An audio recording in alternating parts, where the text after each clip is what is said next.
Firstly, in relation to the position of women in Ireland, I think what we can actually say is that the progress by women and the advances made by women, while they've been significant, have been lopsided. It's a bit like, one step forward, two steps back on many occasions.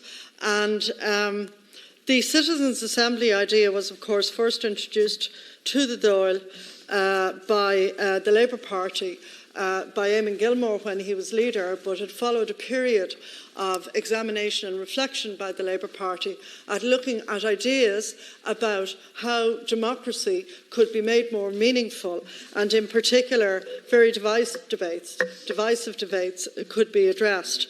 But when we look at the equality position of women in Ireland at the moment, notwithstanding the advances, it's very disappointing. In particular, we have a situation in relation to office holders where there's a lot of exceptionalism and women come and go, but men are there in the overwhelming majority, it seems, forever. And we have never had, for instance, a woman Minister for Foreign Affairs, a woman Minister for Finance, or indeed a General Secretary in the financial area, and clearly we've never had a woman Taoiseach.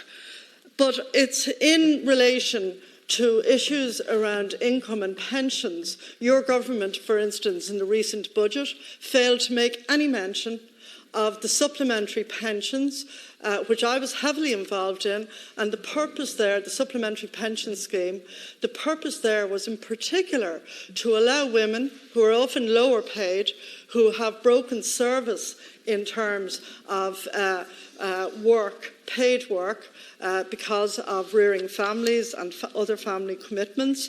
And a supplementary pension would give those women in particular an opportunity to supplement the state retirement pension, which might be the only thing they would have to rely on in retirement.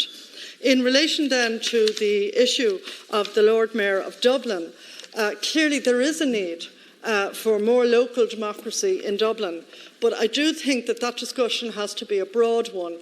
It can't just be one where the office, if we do move to having a singular Lord Mayor, we need to have a very clear idea of the role of that Lord Mayor.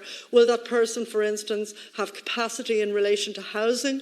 Will that person be in some way responsible for the quality of planning in the city, which at the moment leaves an awful lot to be desired? How will we address the greening of the city, and in particular the serious development of public transport that will encourage people to leave their cars at home and to use public transport? So on both referenda, I'd like to know, Taoiseach, your timeline and whether or not you will have a discussion with the opposition parties and in particular interested people in relation to both referenda on what should be the subject matter of the referendum. Okay, thank you.